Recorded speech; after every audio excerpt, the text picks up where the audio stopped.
buka lagi materinya ya. Oke. Saya ulangi. Jadi sekarang tanggal berapa? 9 ya? 9 bulan 9 tahun 2025. Materi untuk psikologi organisasi kita akan detailkan dalam 16 kali pertemuan, dan 16 kali pertemuan itu rundown-nya seperti ini. Itu yang pertama. Yang kedua, sekarang dibagi menjadi 10 kelompok ya. Setiap kelompok mendapatkan materi yang akan mengajukan diri dalam konteks penyiapan proposal untuk melakukan project based learning. Seperti apa project based learning itu, saya akan sampaikan seperti ini. Ini ini kelompok 1. Saya nggak tahu nih apakah mau kita bagi berdasarkan absen atau gimana, nanti kita bahas. Tetapi baik kelompok 1 maupun kelompok 10 pengerjaannya sama, di pertemuan kelima dikumpulkan. Jadi tidak ada yang karena dia kelompok 10 jadi nanti dikumpulkannya terakhir. Enggak begitu. Oke. Proyek untuk project based learning berdasarkan materi pembelajaran kita bagi menjadi 10 kelompok. Kelompok 1 ini saya detailkan satu persatu. Kelompok 1 itu tentang pendahuluan psikologi organisasi dalam manajemen pendidikan Islam. Di sini ada projectnya adalah mengembangkan panduan atau modul yang menjelaskan definisi, tujuan, dan pentingnya psikologi organisasi dalam manajemen lembaga pendidikan Islam. Ini outputnya modul, ya, outputnya modul. Jadi tiap kelompok itu outputnya bisa beda-beda. Oke, outputnya bisa beda tergantung dari kelompok ini bahas apa. Nah, ketika bicara panduan atau modul, gimana caranya? Ya, disusun dulu berarti dari pengertian psikologi organisasi apa. Saya belum menjelaskan ya apa definisi atau deskripsi dari mata kuliah ini. Saya belum jelaskan itu. Nah, outputnya apa? Panduan atau modul interaktif yang untuk digunakan oleh manajemen sekolah Islam, dalam hal ini manajemen lembaga pendidikan Islam, dalam meningkatkan pemahaman tentang penerapan psikologi organisasi. Jadi, saya perlu sampaikan pada Anda semua, mengapa ada mata kuliah ini? Kalau ditanya tentang kenapa ada mata kuliah ini, maka jawabannya adalah kesini nih. Ada yang disebut dengan standar kompetensi lulusan, kemudian capaian pembelajaran di S2 MPI. Nih,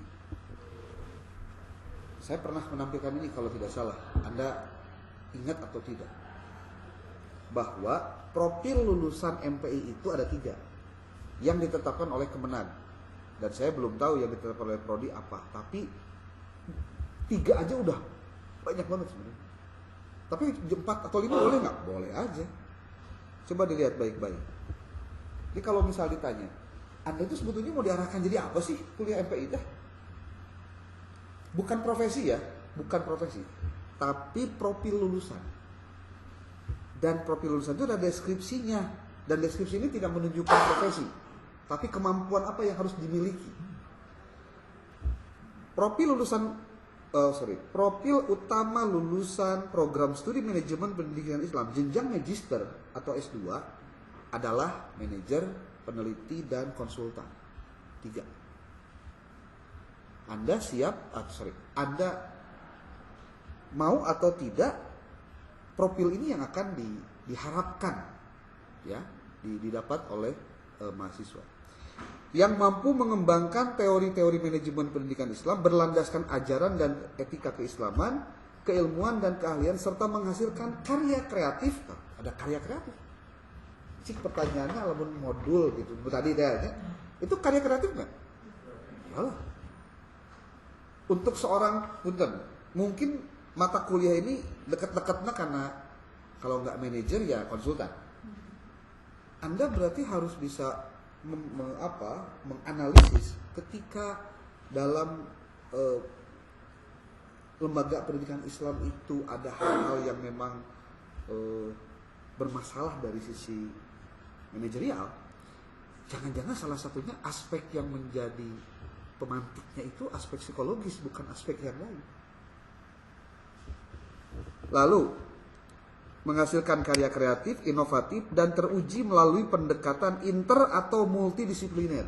Bayangkan, ngomonginnya manajemen pendidikan Islam, tapi pendekatannya adalah psikologi.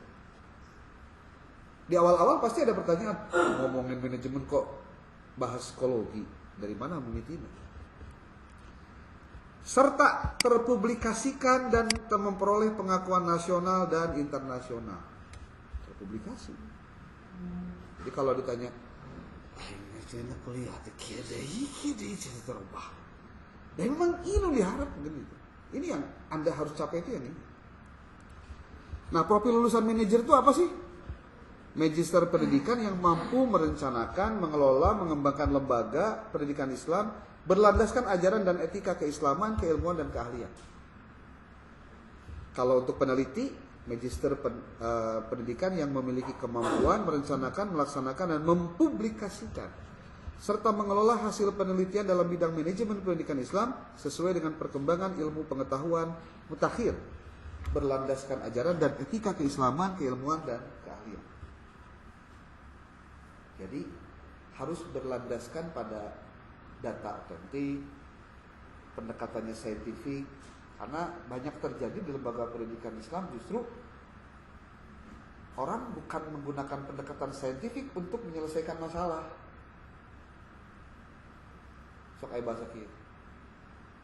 Oh, ada, ieu biasa nggak kieu, biasa nggak kieu teh. Keliru tuh. Ya. Nah, kalau untuk profil konsultan,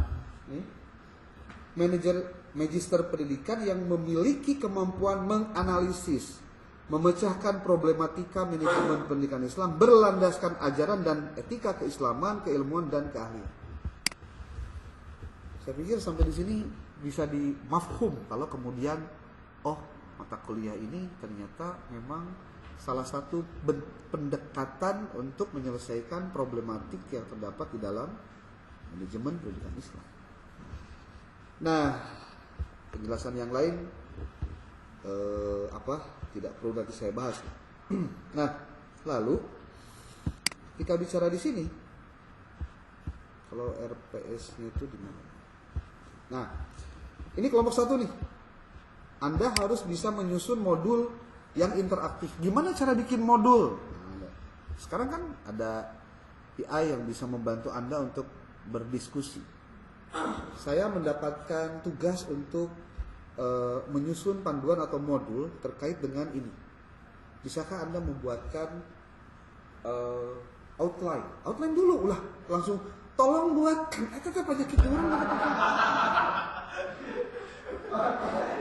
Tolong buatkan outline terkait modul tersebut. Outline-nya dulu. Outline. Anda kan jadi belajar.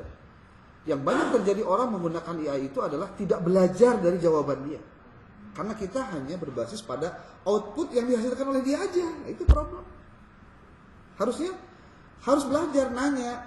Bro, boleh nggak gue nanya? Itu nanya gitu. Nanti begini, bla bla bla. Nah, dia tidak akan bisa memberikan kelengkapan secara sitasi ataupun juga referensi kalau Anda nggak menyiapkannya. Makanya harus mengutip referensi juga, cari referensinya. Kalau mau saya praktekin bisa. Coba perhatikan baik-baik deh tekniknya ya. Teknik. Jadi menggunakan AI itu bukan sebatas, ya saya juga bukan ahli di bidang itu, tapi paling tidak saya sering menggunakannya karena punya yang berbayar. Kalau Anda gratisan nih, cobalah sekali-kali yang berbayar lah. Gretongannya, jadi kalau punya yang, kan nggak ada internet ya. Sorry.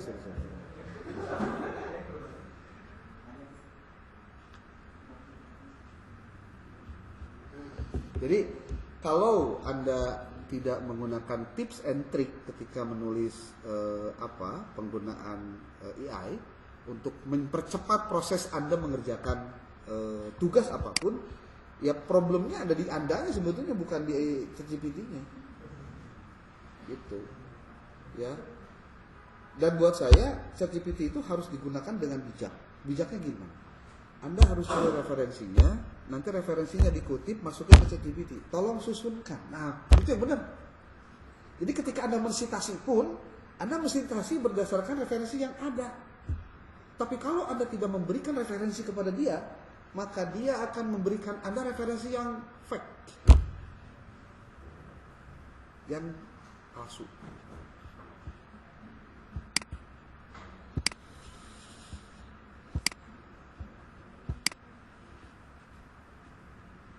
Nah,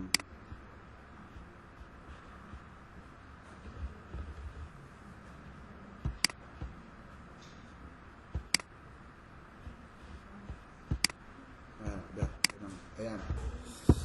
Berarti buka pulsa. Nih. Anda lihat dulu tugasnya apa? Ini tugasnya. Berarti kan Anda itu diminta untuk menyusun ini nih. Ya. Kalau saya membiasakan diri, biasanya dia disimpan dulu di file yang lain. Nih, contohnya begini. Nih, mata kuliah, nama mata kuliah apa? Psikologi organisasi. Kemudian prodi. Manajemen pendidikan Islam, jenjang magister,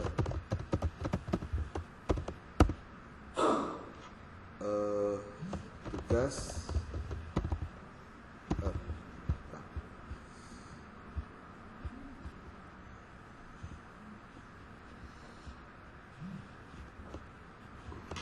saya kopikan dulu lah, copy, kemudian masukkan ke sini. Halo bos, kalau saya ngobrol biasa. Halo bos. Kenapa ini?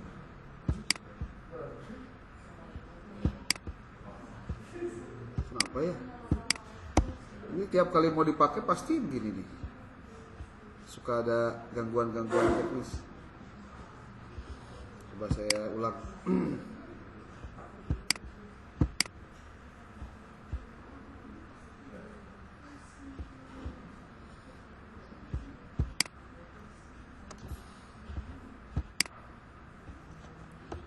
Halo.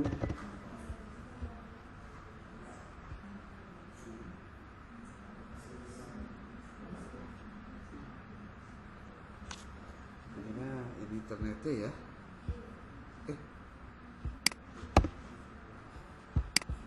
Ini nih. Saya buatkan dulu promnya deh. Anda adalah, misalnya gitu, akademisi, dosen, dan peneliti yang telah berpengalaman melakukan riset dan penulisan modul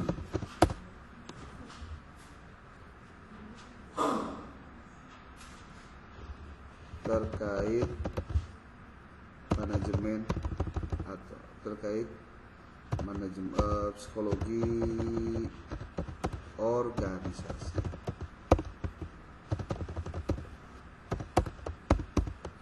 Saat ini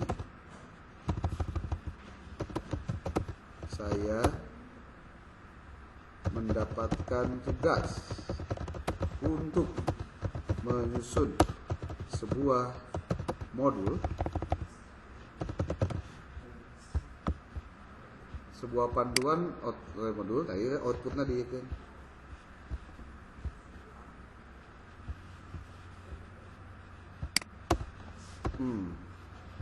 Untuk digunakan oleh manajemen sekolah Islam, atau saya ganti dengan sekolah Islam, manajemen lembaga pendidikan Islam, dalam meningkatkan pemahaman tentang penerapan psikologi organisasi di lembaga tersebut.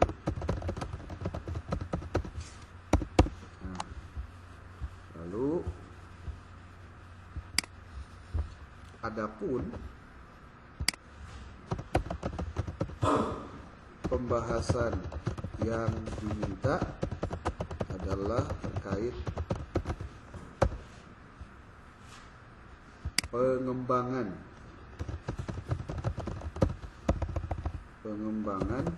panduan atau modul yang menjelaskan definisi dan bla bla bla. Saya ingin Anda berikan penilaian terkait hal tersebut. Jadi biarkan dia dipintarkanlah ke orang teh. Kita di posisi apa, dia bagaimana, akademisi, dosen, dan nah ini masukkan ke sini.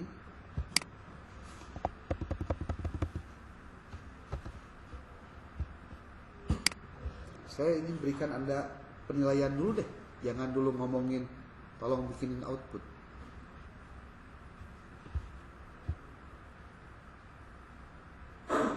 Sama ya. Beda barunya pakai ini mah. Ada lemot gitu.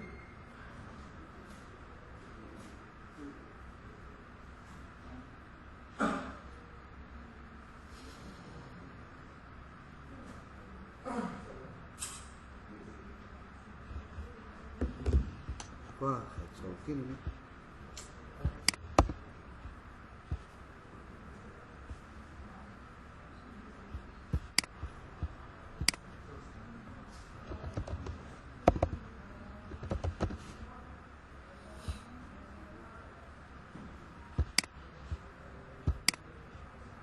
Apa ya?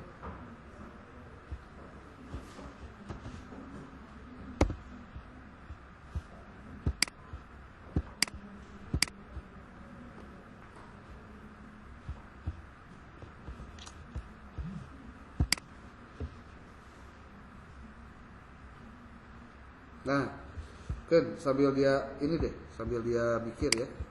Kita masuk ke penjelasan bab 2 atau kelompok 2. Kelompok bab 2 itu perilaku individu dalam organisasi pendidikan Islam. Proyeknya apa sih? Melakukan penelitian kualitatif atau kuantitatif untuk mengidentifikasi faktor-faktor psikologis. Di situ ada motivasi, persepsi, sikap, kepribadian. 4. Yang mempengaruhi kinerja dan kepuasan kerja di sebuah madrasah. Outputnya, laporan penelitian yang mencakup temuan, analisis, dan rekomendasi untuk meningkatkan kinerja dan kepuasan kerja tenaga pendidik. Itu laporannya. Kelompok 3. Dinamika kelompok dan tim di lembaga pendidikan Islam. Proyeknya apa? Merancang program pelatihan dan pengembangan tim untuk tenaga pendidik di lembaga pendidikan Islam dengan fokus pada pembentukan kelompok, peran tim, dan komunikasi efektif. Outputnya program pelatihan lengkap dengan materi, metode pelatihan, dan evaluasi efektivitas. Saya kasih tahu, kalau di lembaga pendidikan Islam gak ada ini, Anda cari ke lembaga pendidikan yang memang bonafide, pasti ada. Kalau ke madrasah yang biasa-biasa mau ketemu, mau. Jadi artinya kalau dapat kelompok ini, ya nanti kalau mau dikocok pakai arisan boleh lah. Kalau satu usaha sanu, boleh. Isi pilihan gitu ya. Udah dikocok aja, udah selesai, kocok riwe. Berarti untuk kelompok 3 ini Anda harus mempersiapkan ini. Jadi mengambil data di lapangan tentang kegiatan pelatihan untuk guru yang memang dilakukan secara kontinu. Nanti ada di bagian yang lainnya itu terkait dengan konseling, ada lagi. Dan konselingnya bukan konseling kepada siswa, pada guru. So, pertanyaannya, aya tuh kira-kira sekolah menyiapkan psikolog untuk gurunya? Karena nanti ada pembahasan khusus terkait dengan burnout. Pernah dengar?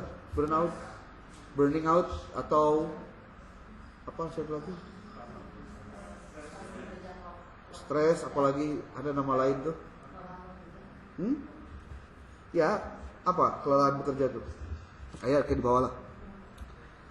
Kelompok 4, kepemimpinan dalam organisasi pendidikan Islam, menyusun studi kasus yang menggambarkan penerapan berbagai teori dan gaya kepemimpinan, mau transformasional, transaksional, atau profetik, atau yang lainnya, dalam lembaga pendidikan Islam dan mengembangkan rencana intervensi untuk meningkatkan efektivitas kepemimpinan.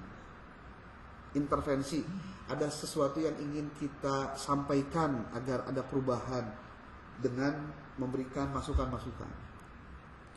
Outputnya, studi kasus lengkap dengan analisis, rekomendasi, intervensi, dan strategi implementasi.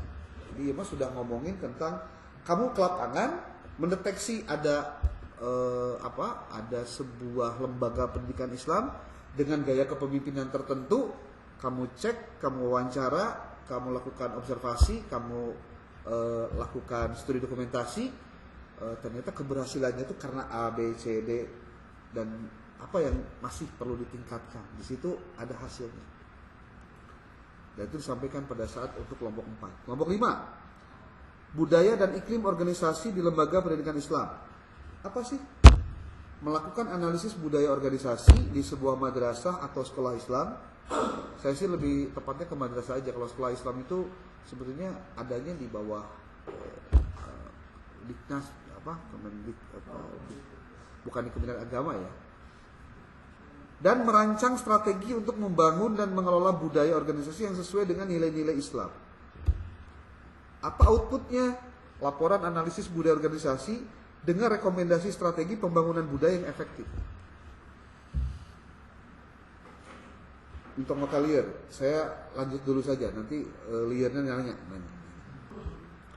Kelompok 6, motivasi dan kinerja kerja di lembaga pendidikan Islam. Proyeknya apa? Menyusun dan menguji model motivasi kerja berbasis teori motivasi. Ada teori Maslow, Herzberg, ada McCallum. Anda mau pakai yang mana mangga?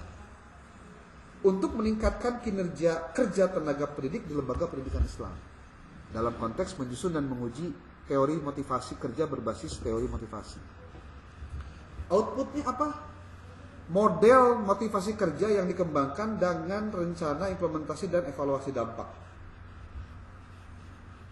Ini kelompok 6. Sekarang 7. Manajemen konflik dan resolusi konflik di lembaga pendidikan Islam.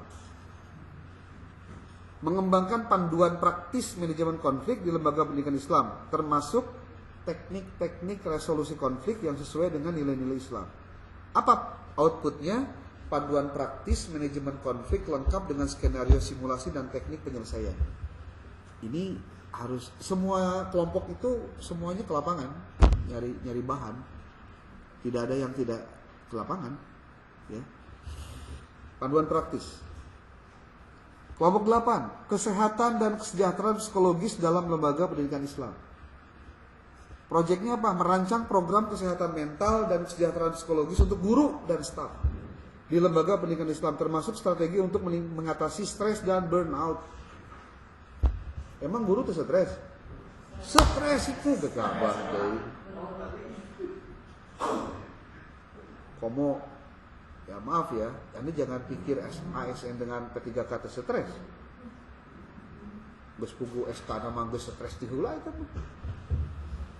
SK-nya gawe di SMA ijazah SK di BJB gitu.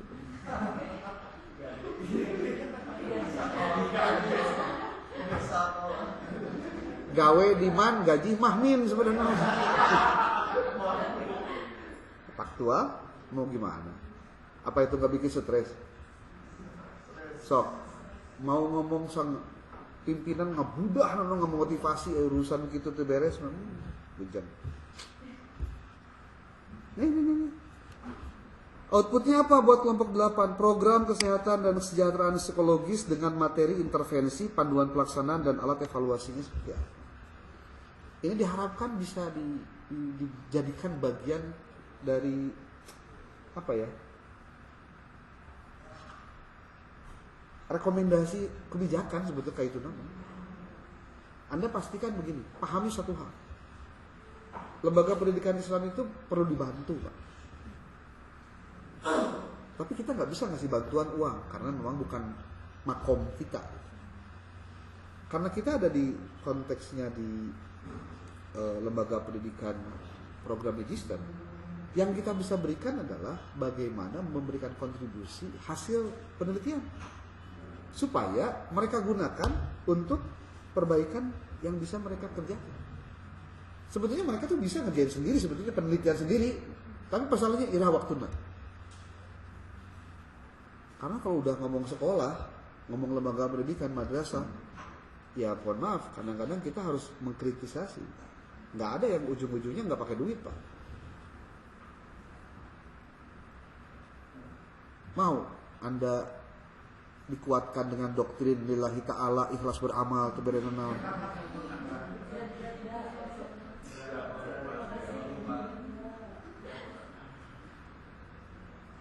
Tapi faktanya begitu. Jadi kalau ditanya, Pak, saya kok nggak mendapatkan hasil yang maksimal ya dari belajar di MPI, karena ternyata di lembaga pendidikan yang saya dapatkan ternyata faktanya nggak sesuai dengan apa yang diteorikan gitu. Itulah makanya kita harus bantu itu. Dan resikonya jadi mayoritas mah pasti dina goreng nanti kan nyaman bisa. Sok saya mau nanya, kenapa di Indonesia korupsi orang Islam, anu asup penjara orang Islam, anu ngacaukeun orang Islam? Makanya mayoritas itu. Emang lamun di Filipina saha kitu anu jadi bangsat, anu jadi koruptor, orang Katolik. Kenapa? Ya mereka memang mayoritasnya Katolik di sana. Jadi nggak usah insecure gitu. Islam tehnya kumaha sih kieunya. Resiko jadi orang mayoritas begitu. Kelompok 9, perubahan dan pengembangan organisasi di lembaga pendidikan Islam. Mengkaji tantangan perubahan organisasi di sebuah lembaga pendidikan Islam dan merancang strategi pengembangan organisasi yang sesuai dengan prinsip-prinsip manajemen pendidikan Islam. Coba lihat nih outputnya. Rencana strategis untuk pengembangan organisasi yang mencakup manajemen perubahan, adaptasi terhadap dinamika eksternal dan internal, serta evaluasi efektivitas. Oke, nah tadi dicager Chan. Ya mah bener, saya ini mah kayaknya karena pakai wifi sih ya, pakai mah PHP mah kapasitasnya nggak maksimal.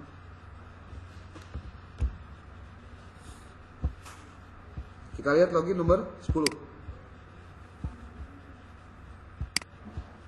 Ini nomor 9. Nomor 10-nya, etika dan pengambilan keputusan dalam psikologi organisasi di lembaga pendidikan Islam. Proyeknya menyusun panduan etika untuk perilaku organisasi dan pengambilan keputusan di lembaga pendidikan Islam. Mencakup kejujuran, keadilan, tanggung jawab, dan faktor psikologis yang mempengaruhi keputusan tersebut. Outputnya apa? Panduan etika dan pengambilan keputusan yang dirancang dengan contoh studi kasus dan rekomendasi untuk implementasi. Saya kasih tahu tahapan-tahapannya. Ini tahapan-tahapannya nih. Pertama, tahap 1 penentuan proyek dan pembagian kelompok. Sok bagi kelompok. Nah, saya sudah jelaskan tujuan pembelajarannya ngapain. Tahap 2 perencanaan penelitian. Setiap kelompok, maksudnya kelompoknya individu ya. Jadi jangan kelompok berdua bertiga. Setiap kelompok menyusun rencana kerja dan timeline untuk pelaksanaan proyek.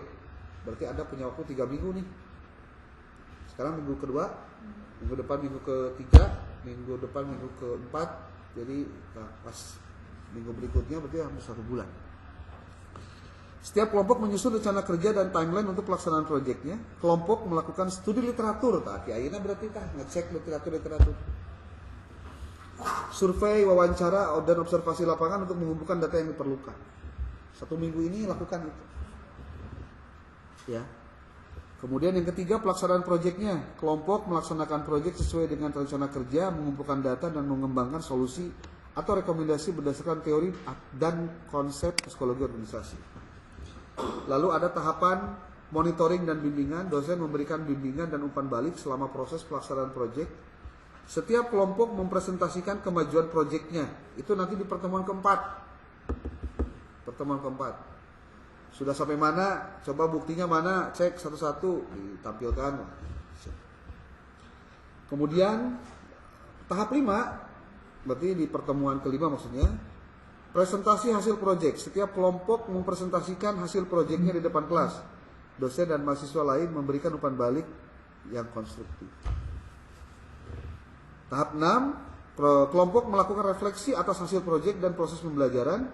Dosen mengevaluasi proyek berdasarkan kriteria yang telah ditetapkan. Saya bikin rubriknya, nanti disampaikan kepada Anda. Tahap 7, penyusunan laporan akhir. Laporan akhir ini untuk output UTS. Ini kalau ini sangat detail, panjang ya waktunya. Tapi saya nanti akan persempit lagi. Ini minggu kedua pengumpulan data dan pelaksanaan proyek. Lalu di sini ada pertemuan ketiga, analisis data dan penyusunan draft laporan. Di sini sudah day by day ya, hari per harinya. Nah, hari ke-1 apa, kedua apa, ketiga apa, keempat apa. Ya, minimal panduan deh gitu. Ulah tika poho teuing Anda nggak ada yang mengarahkan. Kemudian minggu keempat ada presentasi. Di sini juga ada minggu keempat Anda mengerjakan apa saja nih.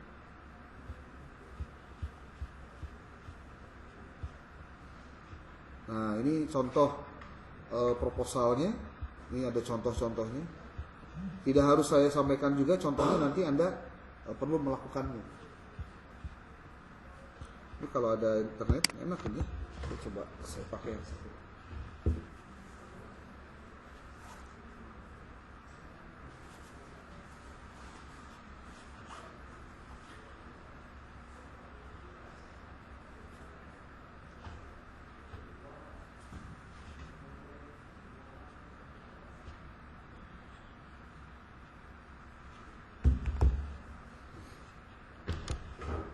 Lalu setelah proposalnya, ini ada bikin jadwalnya. Kemudian ada juga ini format laporannya, seperti apa formatnya. Dari mulai bab 1 ada latar belakang, rumusan masalah, tujuan proyek, manfaat proyek. Ini baru laporan, yang tadi proposal ya. Lalu ada bab 2 tinjauan pustaka, bab 3 deskripsi proyeknya apa, targetnya ngapain, bab 4-nya implementasi proyeknya, dari mulai proses pelaksanaannya seperti apa, kemudian pembahasannya seperti gimana, lalu bab 6-nya evaluasi dan refleksi, di sini ada penjelasannya. Lalu yang bab 7-nya simpulan dan saran, ada simpulan, saran, kemudian daftar pustaka dan lampiran-lampiran apa saja yang harus ada. Ini untuk TS, tapi dipresentasikan pada saat dari mulai pertemuan ke-5 sampai dengan pertemuan ke-13 atau 14 ya nanti. Lalu pedoman penulisan output untuk kelompok 1. Ini contoh nih kelompok 1. Sistematikanya nih pendahuluan. Ini proposalnya, pedoman penulisannya.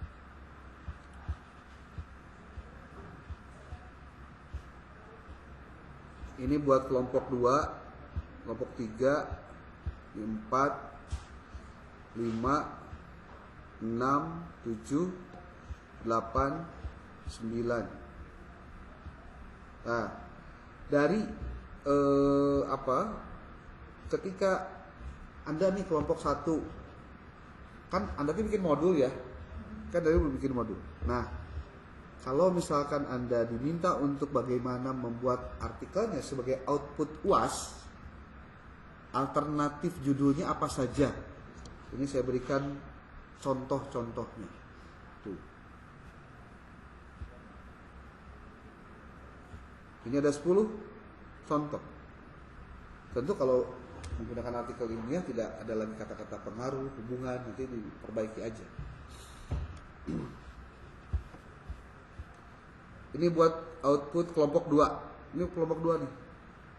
Pedoman penulisan outputnya saya sudah buatkan gitu ya. Nah, ini dipanggilkeun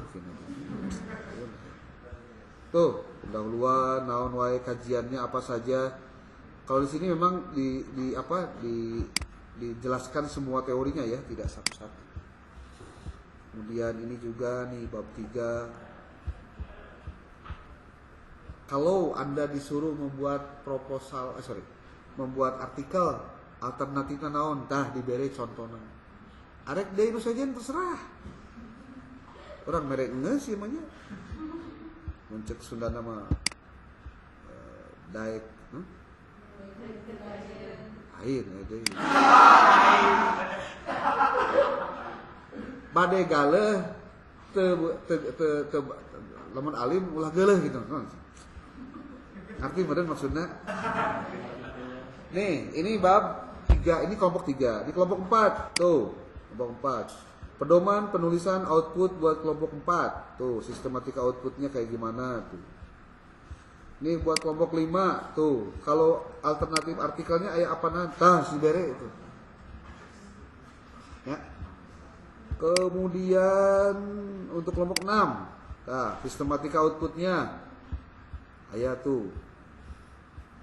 Kemudian alternatif judul artikelnya tuh dibere. Pedoman penulisan output buat kelompok 7, tuh outputnya studi kasus terkait kepemimpinan dalam organisasi pendidikan Islam. Ini bab satunya apa? Ya, pendahuluan, deskripsi kasus, analisis. Ini mah gambarannya ya, tapi nanti kan dilihat yang atasnya kayak sistematika bab kayak penjelasan detailnya gitu. Ini mah sistematikanya untuk memudahkan Anda nanti ini dimasukkan ke dalam laporan yang atas tadi. Yang ini nih. Yang format laporan project tadi. Katos tuh. Ini kita tadi kan ulang lain kah? Terus kebayang tugasnya lobanya. Dan memang kudu gitu, Anda harus kalau ada di zona nyaman nonton semester 3 kabar. Dan geus kuliah beres jadi wisudawan jadi magister mah mau dititah-titah deui moal. Ya mumpung nih, ini kelompok 8. Tuh, sudah disiapkan definisinya apa. Ini untuk memudahkan saja jadi dikumpulkan. Lalu ada lagi pedoman kelompok 9 ini. Kemudian kelompok 10. Tuh. Dan saya mengawal apa yang Anda tulis. Jadi untuk nulis semuanya, terus jadi baca, jadi palire, salah. Kan nggak begitu. Kalau saya ngasih tugas ke mahasiswa untuk nulis dan publikasi, saya pasti bertanggung jawab terhadap tulisannya. Jadi jadi lepas begitu saja. Nih kelompok 10 selesai. Nih judul-judulnya beres, tah? Beres.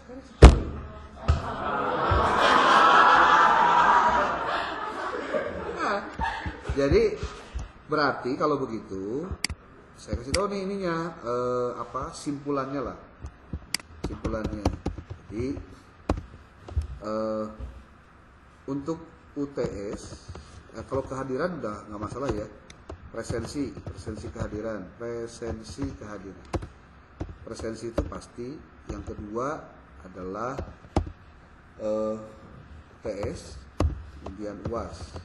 Kemudian ada tugas mandiri, ada tugas terstruktur. Satu lagi apa? Aktivitas dan partisipasi. Saya mah mau jauh-jauh penilaian ini aja. Ya. Presensi lamun 16 kali pertemuan berarti menang 100 gitulah. UTS tadi teh naon bentukna?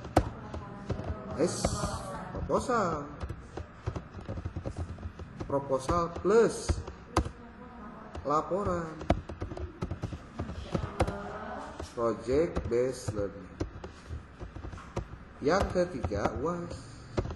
Ieu mah artikel yang terpublikasikan.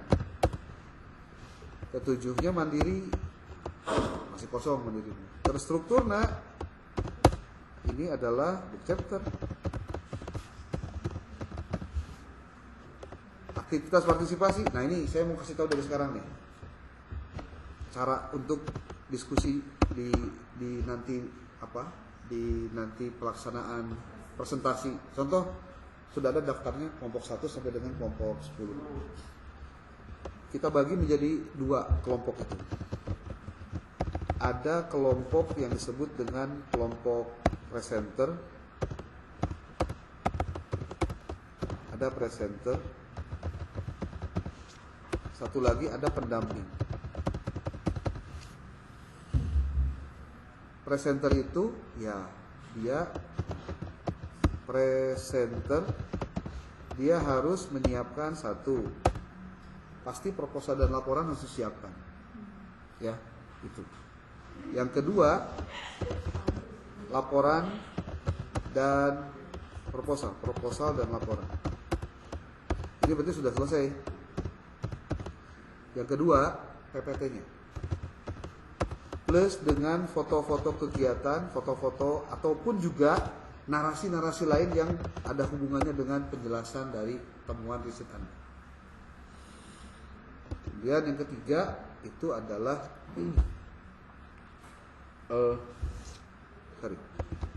dua saja dulu itu.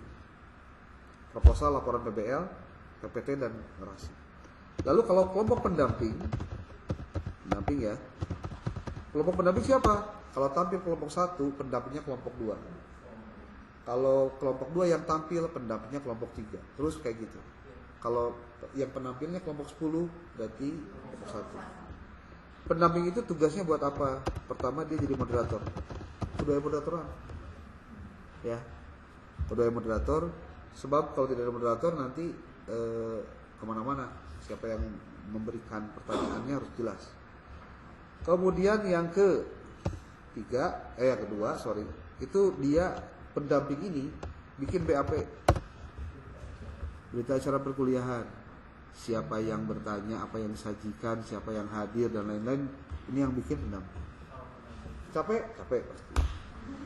Tapi semuanya kebagian, karena itu yang saya sebut partisipasi. Nah, ada sekarang pendamping, ada kelompok lain. Berarti penanya, siapa penanyanya? Saya pastikan penanyanya adalah ditetapkan. Penanyanya itu adalah kelompok 4, 5, dan 6. Tiga saja. Nanti kalau ini sudah, nanti kalau ada tambahan silakan yang lain. Ya wajib. Sebab lamun tadi kieukeun mulai nanya.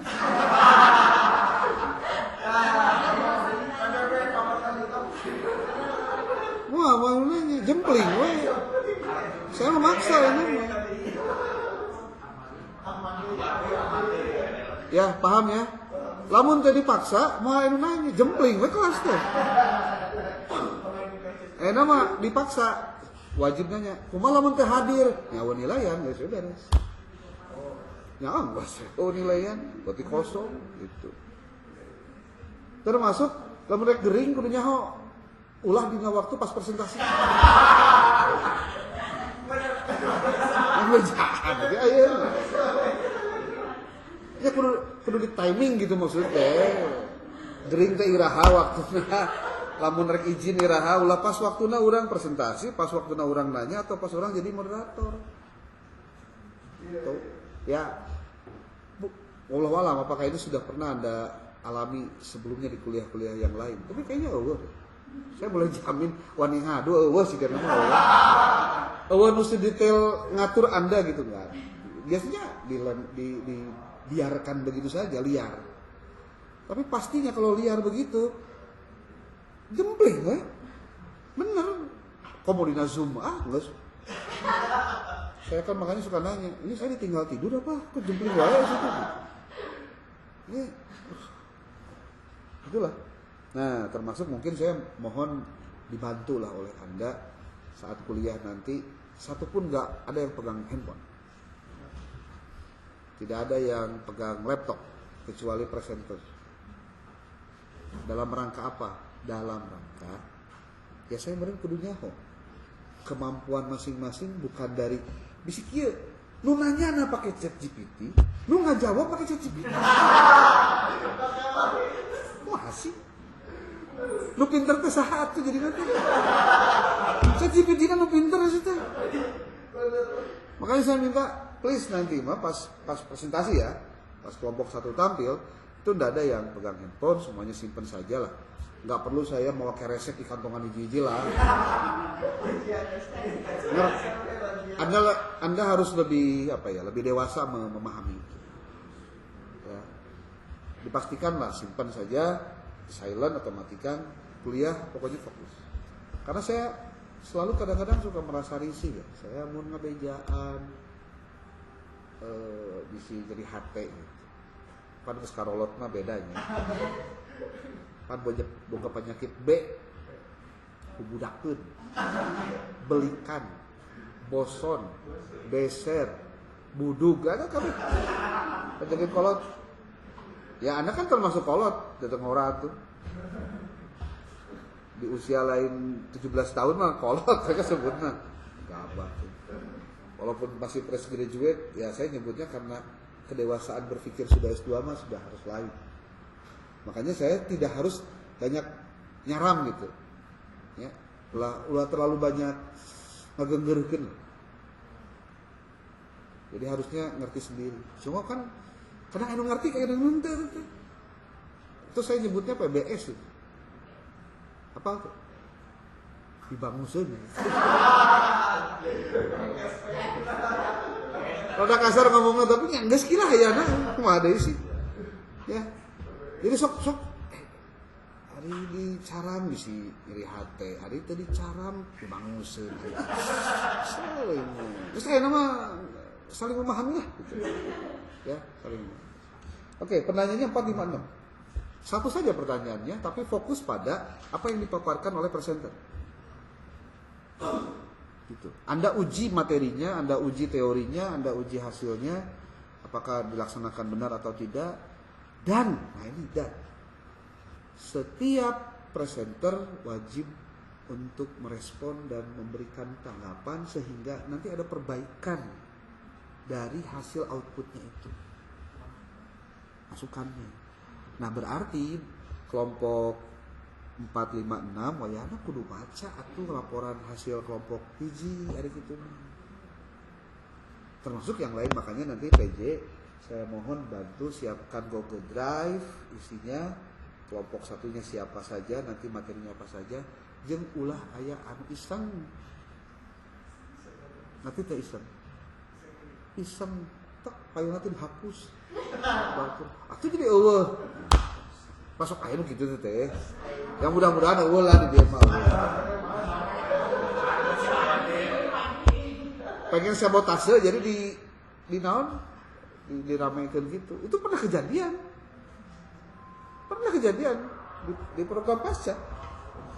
Saya bingung ya, itu ada deteksi usaha sampai PJ-nya bingung. Ini apa kan? Karena kalau saya mintanya begini, tolong tampilkan pada saat presentasi yang sudah ngumpulin siapa, biar kelihatan semua. Nggak ada yang tutup, oh si Anu sudah, si Anu belum. Pas kebetulan mau presentasi, data itunya hilang di Google Drive. Ya, ada data yang lainnya bahkan bisa dimasukkan dari laptop atau yang lainnya.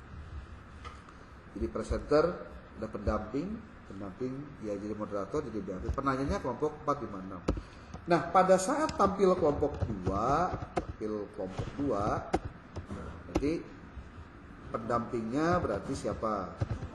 Kelompok 3. Penanyanya kelompok penanya kelompok 4, 5, 6. Boleh nggak? Sorry. 1, 2. Oh ini salah nih, salah ini. Ini 3, 4, 5. Benar. Ini 2, 3, 4, 5, 6. Kayak gitu. Terus aja kayak gitu bergulir.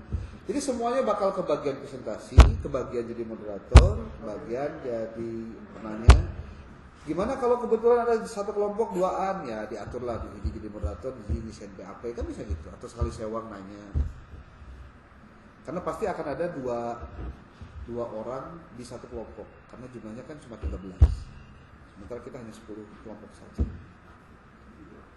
Begitu? Kalau tampilnya kelompok 3, ininya kelompok 4, ininya 5, 6, 7.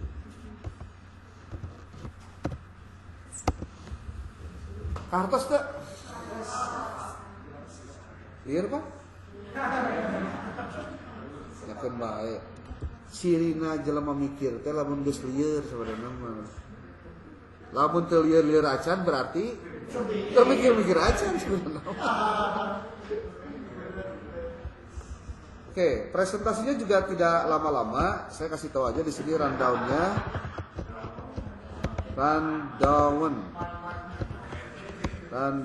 Rundown-nya itu pertama ada pembukaan dulu ya. Pembukaan oleh moderator 1-2 menit. Yang kedua lalu paparannya maksimal di 10-15 menit. Kemudian pertanyaan. Kalau pertanyaannya pengen mudah, sebaiknya ditulis, tapi jangan diberi nyaho memeh tampil. Nah, itu hari-hari diskusi gitu lah, itu model.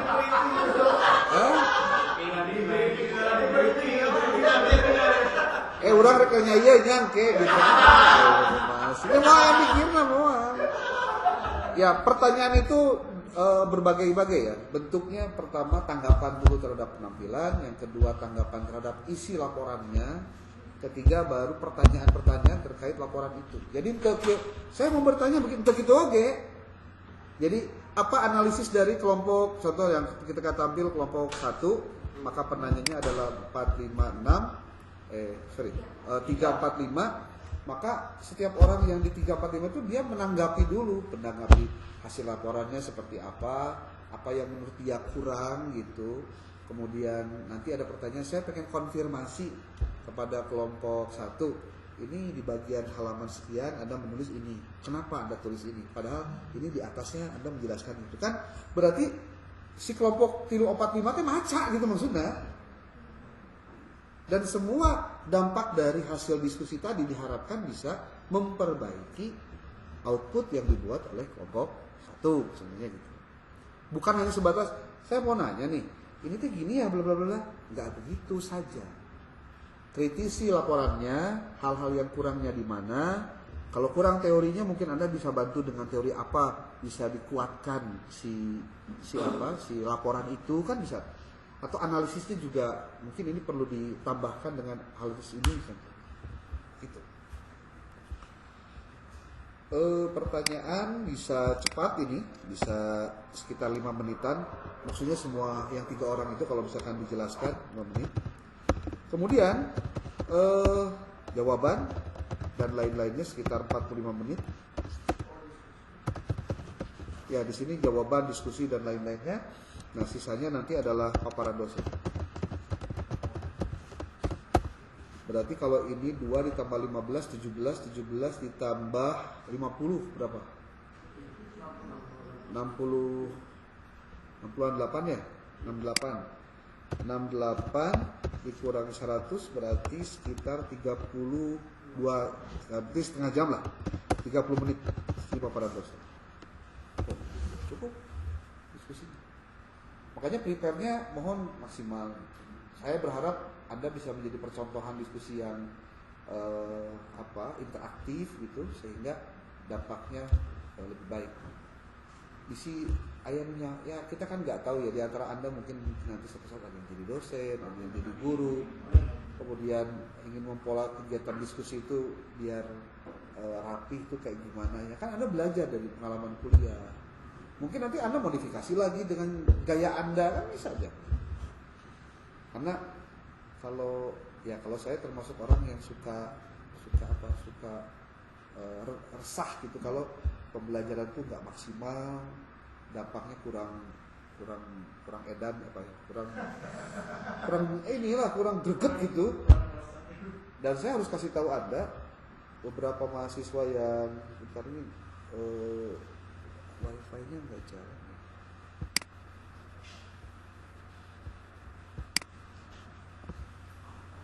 Hotspot.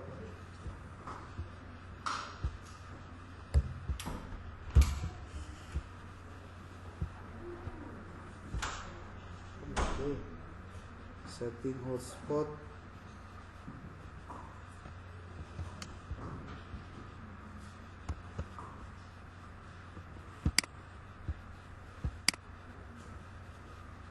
Nah.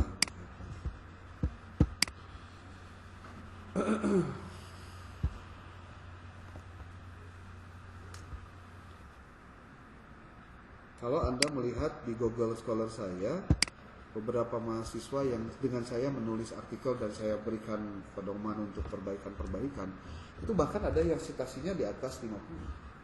Citasinya.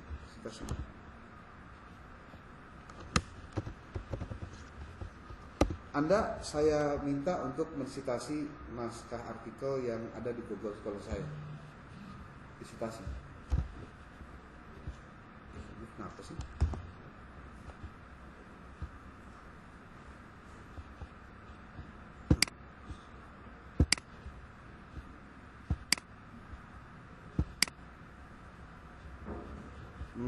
Di sini nih. Yang terkait psikologi organisasi saja. Walaupun banyak judulnya yang memang tidak langsung namanya psikologi organisasi. Seperti kalau misalkan dari kutipan ya, di sini ada nih.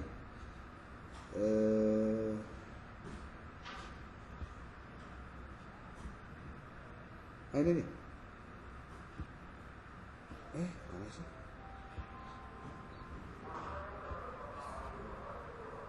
Bukan 50 deh.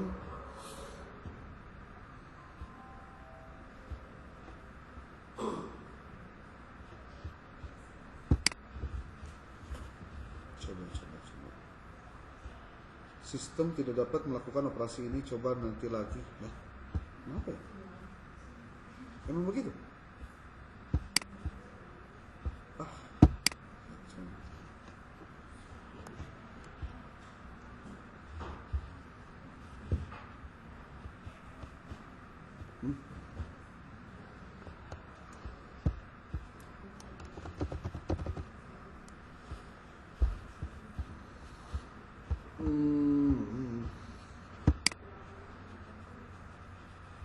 Nah, bisa.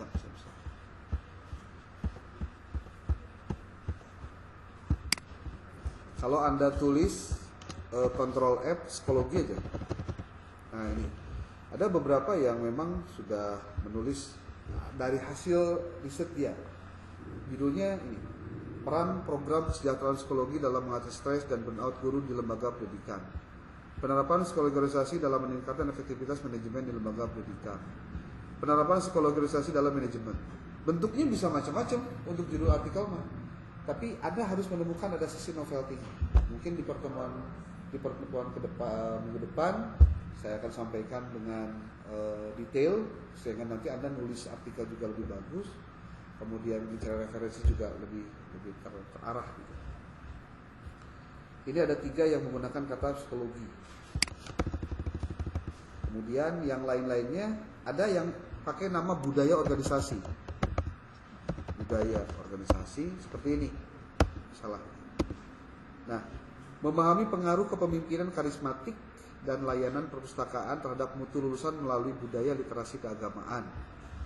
Nah, kalau ini mah di mana? Oh iya. Kemudian ini pengaruh pembelajaran PAI, pola asuh, budaya religiusitas, namanya. Coba tampilkan semuanya deh.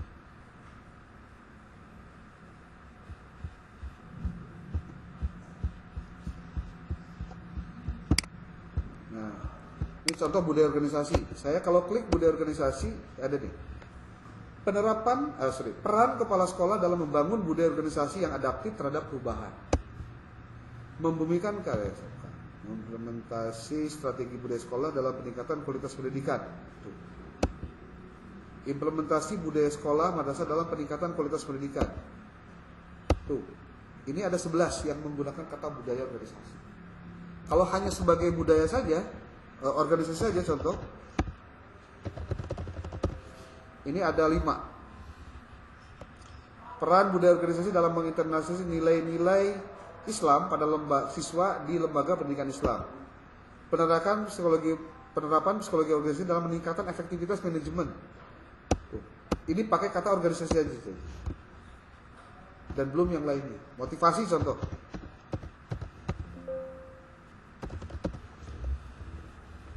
Ada 4. Perencanaan kompensasi dalam meningkatkan motivasi kerja penjaga pendidik. Ini kalau nggak salah di mata kuliah perencanaan pendidikan. Tuh. Anda silakan klik aja satu-satu mana bahan yang bisa disitasi. Kalau teknik sitasi itu sudah tahu kan? Atau perlu saya sampaikan? Hah? Bisi maksudnya. Karena bukan tanpa alasan saya ngomong begitu. Pada pelaksanaan penulisannya belum tentu juga sesuai dengan seharusnya dilakukan. Oke, coba Anda lihat baik-baik ini.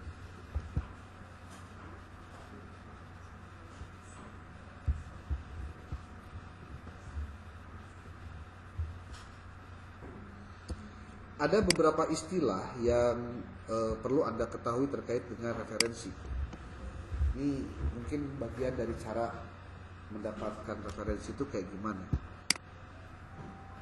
Referensi itu syaratnya ada 5. 1, dia harus relevan. 2, update. 3, otentik. 4, otoritatif. 5, verifikatif. Verifikatif. Apa maksudnya? Relevan itu artinya harus ada hubungan langsung. Nggak boleh nggak berhubungan. Artinya yang dikutip itu dari referensi yang memang berhubungan langsung dengan itu. Update minimal 10 tahun terakhir. Kalau sekarang 2025, jangan referensi yang tahun 1990. Makanya kalau saya nguji proposal, termasuk di tesis, ketika Anda menggunakan referensi yang jadul, saya pasti komentar. Kayak nggak ada lagi buku maksudnya. Dan apakah contoh referensi 50 tahun ya? Berarti tahun berapa? Genep 5. Ini tahun 2025, berarti genep 50 tahun. Kamu gunakan itu. Kan pertanyaan gampangnya begini. Emang nggak ada riset yang terkait ini selama 50 tahun terakhir? Nggak mungkin. Cari, ya. 3, otentik. Maksudnya otentik harus berdasarkan dari referensi yang bisa dipertanggungjawabkan. Maksudnya dipertanggungjawabkan gimana Pak? Gini, contoh, Anda ngutip hadis nate anadopatu minal iman. Anu ngerti hadis pasti nanya, emang eta hadis gitu? Nah kitab naon itu? Saya ngutipnya dari buku Quran Hadis Madrasah Ibtidaiyah kelas 3. Cik pertanyaannya. Ketika menggunakan buku MI Quran Hadis kelas 3, ngutip dari buku itu untuk sebuah laporan ataupun penelitian yang berbasis pada saintifik lah sebut begitu. Kira-kira otentik tuh referensinya? Harusnya ngutipnya dari mana? Dari kitab hadis maksudnya gitu. Lamun ngutip dari kitab hadis berarti otentik. Anda ngambilnya memang dari sumbernya. Otentik itu termasuk istilah lainnya adalah Anda melihat langsung. Jadi nggak boleh ecek jeung cenah. Gimana Pak caranya supaya saya dapat materinya, dapat bahannya? Ya gampang, nanti Anda buka link aja, zstriplibrary.com. SK. Saya pernah ngasih gitu kan. Sok dipakai kan? Untuk nyari referensi. Ya kalau nggak dipakai ya rugi sendiri lah, salah filenya atau saya yang ngasih taunya. Yang keempat, tadi saya bilang otoritatif ya, yang langsung dari kitab hadisnya. Kalau otentik itu Anda langsung melihat, langsung mengkaji dari sumbernya. Kalau yang kelima adalah verifikatif. Maksudnya verifikatif apa? Referensinya dapat di tracking, dapat dicari sumbernya. Contoh, kalau dalam artikel jurnal ada DOI. DOI itu kan Digital Object Identifier. Dia ada, kalau diklik harus langsung nyambung ke referensinya, ke jurnalnya. Kalau misalkan Anda ngeklik itu nggak nyampe, not found contoh, atau tidak aktif, itu berarti Anda silahkan kutip link webnya atau URL-nya. Kalau tidak ada doi-nya, URL-nya yang dikutip. Anu parah mah doi na eueuh, URL na eueuh. Kenapa? Karena ngambil dari ChatGPT, nu gratisan. Dan itu bisa saya buktikan. Bisa. Nah, kalau Anda jadi pengelola jurnal, Anda itu pasti harus mendeteksi si referensi data satu persatu. Nggak boleh, enggak. Nah, cara nulisnya gimana sih? Saya berikan yang paling mudah dulu deh. Nih. Contoh si tulisannya si itu luhur nate ini, apa sebetulnya tuh? Kalau Anda pakai reference manager mah gampang sebenarnya, saya nggak usah ngomong begini. Cuma kan kudu dibejaan gitu. Penulisan kata nama keluarga, family name, kata terakhir itu yang dijadikan sebagai yang di depan. Kalau menggunakan teknik citasi APA, American Psychological Association. Ini namanya, kemudian tahun, kemudian judulnya, kemudian nama jurnal atau proceeding, nulisnya dimiringkan. Lalu ada nomor 2 itu, 2 perumpuk itu adalah volume dan issue. Volume terbitan, edisi keberapa gitu. Lalu ada HTTPS. Nah, iya mah link atau URL. Karena tidak ada doi-nya. Maka cara penulisan citasinya Anda lihat tulisannya. Al-Faridi dan Agus kurung buka 2024 kurung tutup menekankan bahwa kepemimpinan berbasis nilai-nilai Islam berperan penting dalam transformasi manajemen pendidikan. Ini teknik citasi naratif. Saya tidak lagi ngajarin tentang bagaimana penulisan yang menuliskan tidak diparafrase. Jadi sekarang mah harus diparafrase.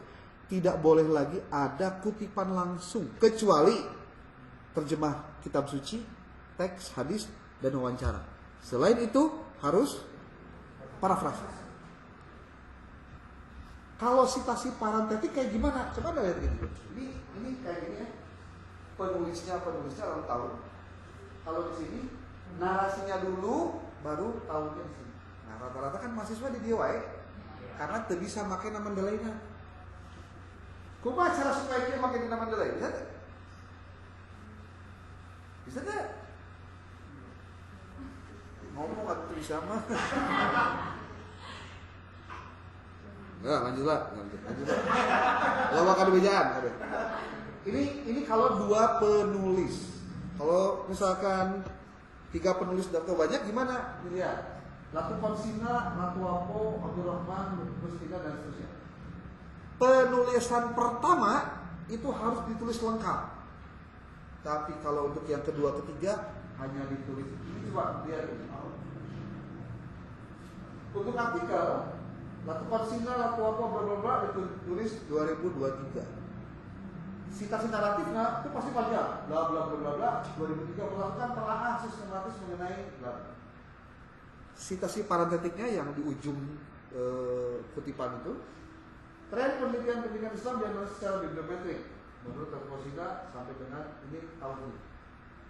Ada penjelasan, jika digunakan berulang kali dalam naskah pada citasi berikutnya untuk 5 penulis atau lebih cukup ditulis nama penulis pertama plus et al. Et al-nya teu make titik dina et tapi dina all doang. Lamun pakai reference manager mah otomatis. Jadi citasi naratifnya gimana? Latu Konsina et al 2023 menunjukkan bahwa citasi parentetiknya gimana? Latu Konsina bla bla bla di akhir. Sekarang kita coba praktik sedikit ya.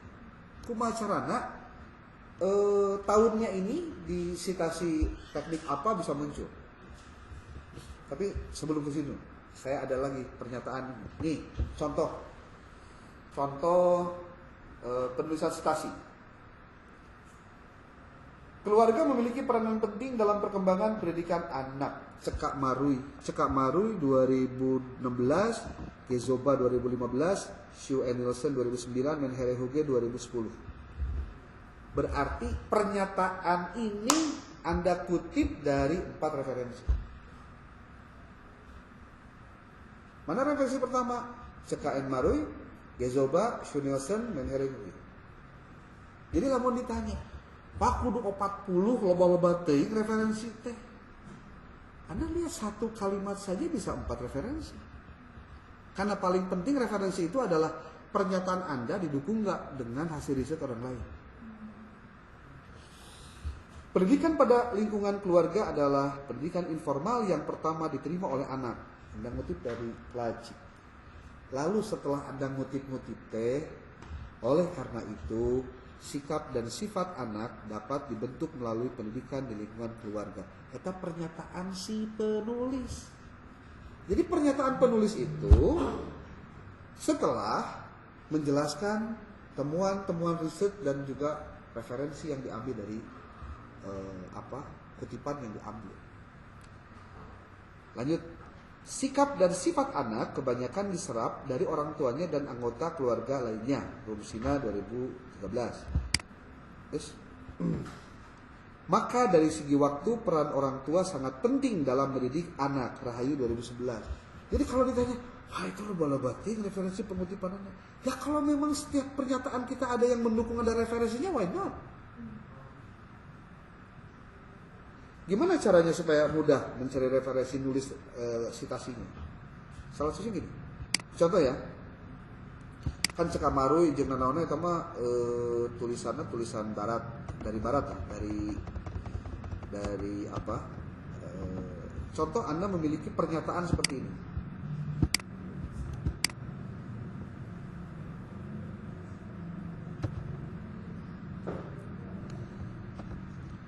Keluarga memiliki peranan penting dalam perkembangan pendidikan anak.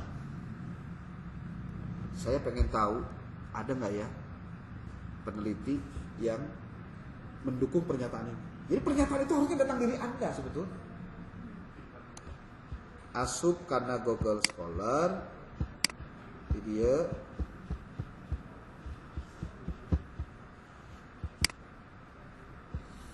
kemudian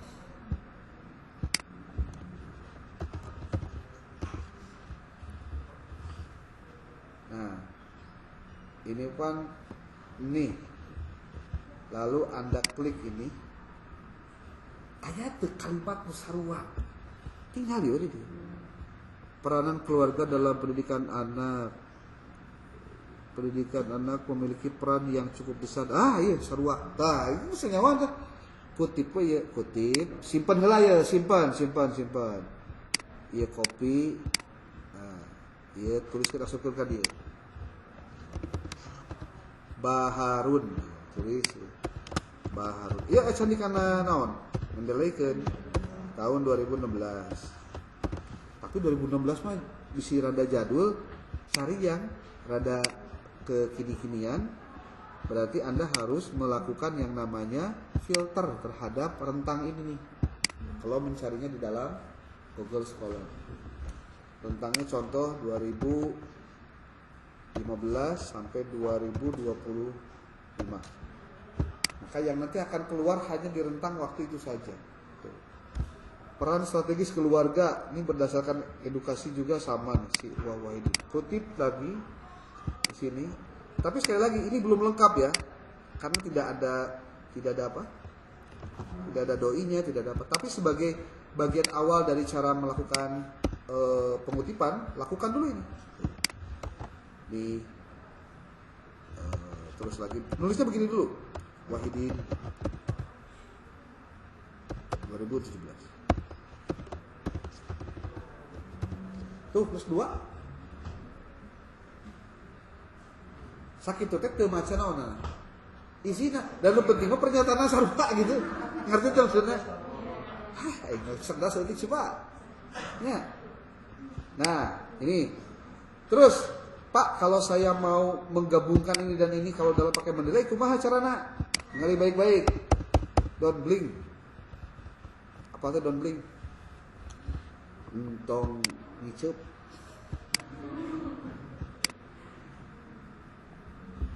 Oh ya, bagian nih. Nih, insert citation, tampilkan dulu mendelaynya lah. Tampilkan dulu mendelaynya. Saya coba untuk apa sebutnya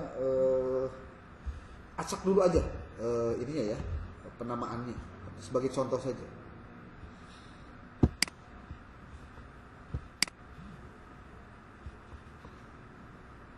Nah, ini contoh. Saya mensitasi 2 referensi. Dia pakai apa dulu deh? American Psychological yang apa itu available. Nah, insert citation. Contohnya saya mau mensitasi Ratu Konsina sama si Haryanti. Ratu Konsina Haryanti ya. Haryanti dan Ratu Konsina. Ceritanya di dia ya. Pertama, Anda tulis dulu. Tulis dulu Ratu Konsina. Ratu Konsina yang ada di dalam Mendeley saya. Ya, oke. Klik. Ini kan? Kedua, ini non tadi Haryanti ya. Haryanti. Nih. Oke. Tengeng. Nah, biasanya kan dia nulis teh. Cirina kumaha lamun pakai Mendeley desktop lamun dikieukeun ada hidung tuh. Ini gimana mun dihijikeun? Cara dihijikeun kumaha? Ieu tah, di blok. Ping. Lalu di sini ada merge. Mana merge itu?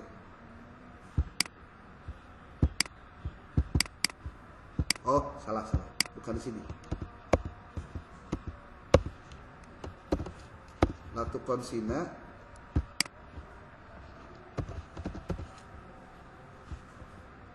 Klik.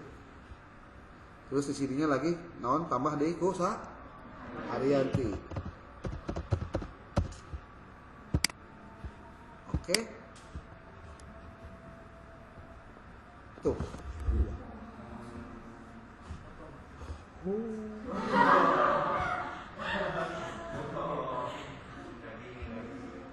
Oke. Ulah hiji-hiji di kopi hapus heula tanda kurung mah. Semaripuh hirup kain mah. Nah, sekarang kalau misalkan kita pengen Haryanti dan Ratu Konsina menyatakan bahwa keluarga memiliki peranan. Kalimatnya gitu nya. Anu para ieu mah kan parandatik ya, nu handap. Ieu mah nu luhur. Nu luhur teh naon? Naratif. Kieu naratif mah. Kalimat heula simpan tulis set. Nah, saya sering melihat penulisan nanti jadi kieu. Ya, menyatakan bahwa sebutlah begitu. Kan kudu nama si ieu teh di dia ya dihareup ya. Nah, ku sabab meureungan teu ngeuh kumaha carana. Jadi kieu gaweanna teh. Set citation terus Ratu Konsina contohna diklik. Nah, jadi kieu teh dina tulisan teh. Ratu Konsina menyatakan bahwa kan kieu teh itu ya buat saya mah kesalahan fatal begini. Nggak ada penulisan begini tuh nggak ada. Kumaha tuh Pak carana? Iya iya.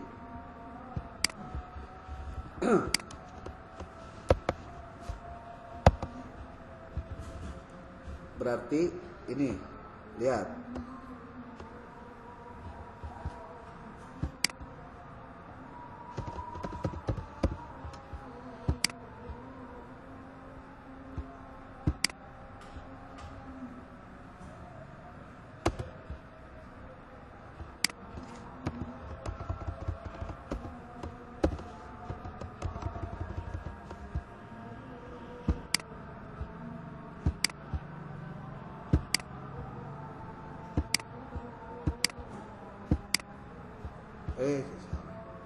Salah.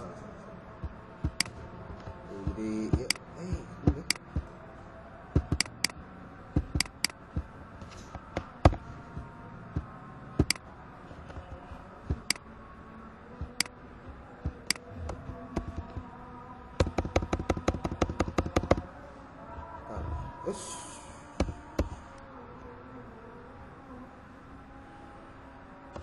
Latu Konsina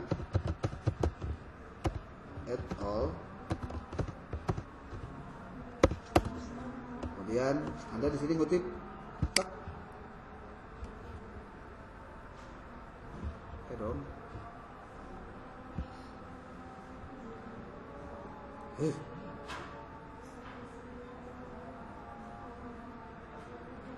Latu Konsina.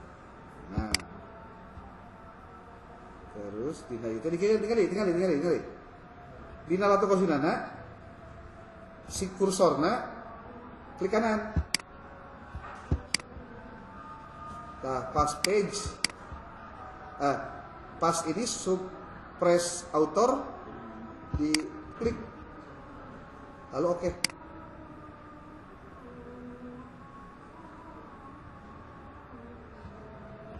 Tuh, tahu nunggu. Iya lamun di blok hidung.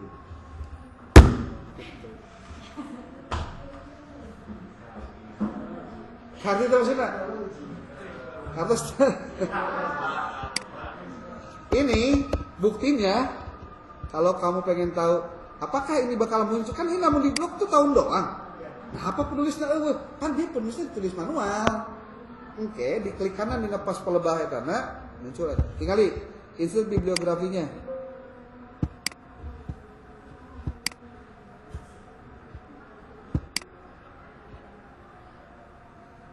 Tuh. Benar. Ya, iya maksudnya tahunan. Jadi ditulis manual. Dulu lagi sekali ini. Baik, nah, dah. Ya, tinggal itu, balikan nya. Balikan deh. Iya. Set, ilmu itu mahal, nonton YouTube yang gimana sih? Enggak abah deh. Haryanti lah, tulis Haryanti. Haryanti. Itu menyatakan bahwa bla bla. Ceritanya ya. Kamu ingin menginsert tahun hukum. Kamu insert citation, tulis Haryanti, muncul dina ieuna klik kanan, diklik kanan, diklik kanan, sorry, ulangi, diklik ya dah, tak tuh, masukkan suppress autorna di klik, terus oke.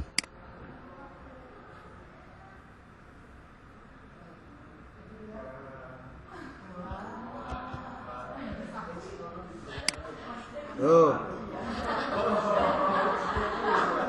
Hidungnya. Tambah hidung. Mas kebateng. Ada kudu kitu kudu sampai